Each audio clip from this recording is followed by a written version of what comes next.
साथियों, आत्मीय भाइयों एवं बहन, पुस्तक क्रांत की रूपरेखा लेखक पंडित श्री राम शर्मा आचार्य आपको विषय क्रांति का सही अर्थ समझे पढ़कर सुनाता हूँ। आइए सुनते हैं। मित्रों, कितनी ही प्रथाएं, मान्यताएं एवं व्यवस्थाएं एक निश्चित अवधि के बाद जरा जीर्ण हो जाती हैं तथा ऐसा रूढ़ियों का रूप धारण कर लेती हैं जो व्यक्ति और समाज के लिए हर दृष्टि से हानिकारक हैं, पर पुरातन के मोह अथवा स्वार्थों पर आघात पहुंचने के भय से मनुष्य उन्हें छोड़ना नहीं चाहता, उनसे चिपका रहता है। फलतः एक ऐसा अवरोध पैदा होता है जो विकास प्रक्रिया का मार्ग अवरुद्ध करता है। अराजकता, अव्यवस्था तथा अवांछनीयता को ऐसी ही परिस्थितियों में आश्रय मिलता है। उनमें सुधार एवं परिवर्तन के लिए जब व्यक्तिगत विरोधात्मक प्रयत्न कारगर सिद्ध नहीं होते तो व्यापक परिवर्तन करने वाली क्रांतियों का जन्म होता है जो आंधी तूफान की भांति आती हैं तथा अपने प्रवाह में उस कचरे को बहा ले जाती हैं, जिनके कारण समाज में अव्यवस्था फैल रही थी।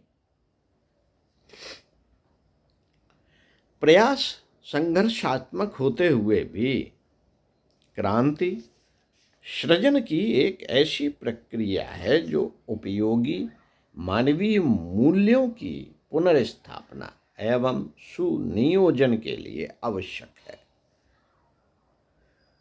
जनमानस में संव्याप्त भ्रांतियों में से एक यह है कि क्रांति परिवर्तन की हिंसात्मक पद्धति है।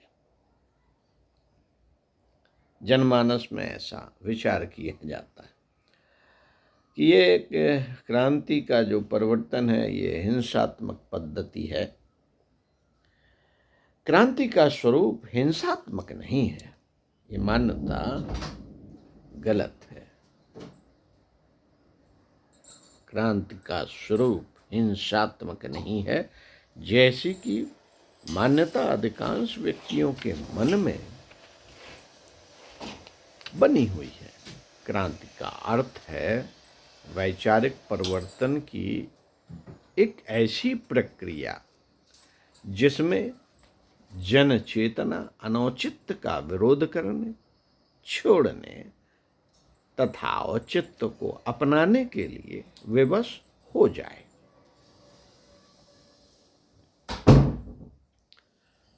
जो क्रांतियां आरंभ हुई अहिंसात्मक तरीके से पर आगे चलकर हिंसात्मक रूप में बदल गई, वे समाज में विशेष परिवर्तन करने में सफल न हो सके। प्रमाण सामने है। विश्व की भौतिक एवं सामाजिक क्रांतियों का इतिहास। विश्व की अधिकांश क्रांतियां जिन आदर्शों से प्रेरित होकर शुरू हुई वे आगे चलकर गौड़ हो गए और एकमात्र सत्ता का परिवर्तन ही प्रमुख लक्ष्य रह गया। सत्ता के संकुचित लक्ष्य तक केंद्रित हो जाने से क्रांति का अभीष्ट लक्ष्य कभी पूरा न हो सका है। निरंकुश तानाशाही शासन से तात्कालिक राहत भले ही मिल गई हो, पर क्रांति का समग्र उद्देश्य अपूर्ण ही बना रहा। क्रांति का अर्थ है व्यक्ति के अंतरंग और बहिरंग का आमूलचूल परिवर्तन।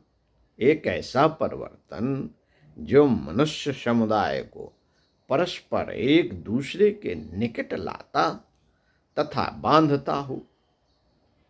समाज की रूढ़िग्रस्त परंपराओं और कुरीतियों को समाप्त करता तथा स्वस्थ परंपराओं के प्रचलन के लिए साहस दिखाता हो। निसंदेह निसंदेह क्रांति का स्वस्थ स्वरूप और महान लक्ष्य यही होना चाहिए।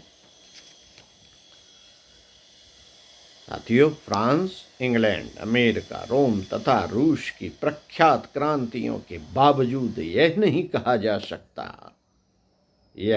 कहा जा सकता कि इन देशों में मानवतावादी व्यवस्था स्थापित हो गई है, असमानता की खाई पट गई है और आपसी स्नेह सौहार्द की मात्रा बढ़ी है। सत्ता परिवर्तन के सीमित आवेग और आवेश तक सीमित रह जाने वाली हिंसात्मक क्रांति की पद्धति से किसी भी समस्या का स्थायी हल नहीं निकल सकता। यह तथ्य भली भांत हृदयंगम करना होगा कि परिवर्तन का केंद्र बिंदु मनुष्य है। बाह्य परिस्थितियां तो आंतरिक परिवर्तन के अनुरूप बनती बदलती रहती हैं। क्रांति की सफलता मनुष्य के आंतरिक परिवर्तन पर अवलंबित है। समग्र क्रांति भी मनुष्य के भीतर ही संभव है। समाज को तो यथास्थिति ही प्रिय है, उसकी स्वयं की व्यक्तियों से अलग कोई सत्ता नहीं। बाह्य परिस्थितियों में परिवर्तन की बात सोचते रहने तथा मनुष्य के आंतरिक परिवर्तन की उपेक्षा करते रहने से कुछ स्थायी हल न निकलेगा, न निकल सकता है। मानव के भीतर बैठे हुए बंदर एवं चीते को क्या मात्र बाह्य दबावों से नियंत्रित परिवर्तित किया जा सकता है? क्या मनुष्य के बीच परस्पर सघन आत्मीयता विकसित किए बिना सच्चे समाजवाद की स्थापना संभव है?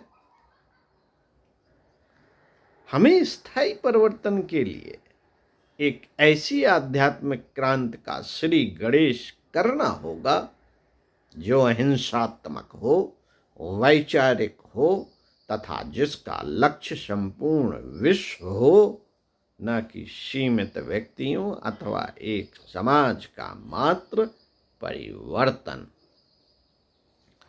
ओम शांति।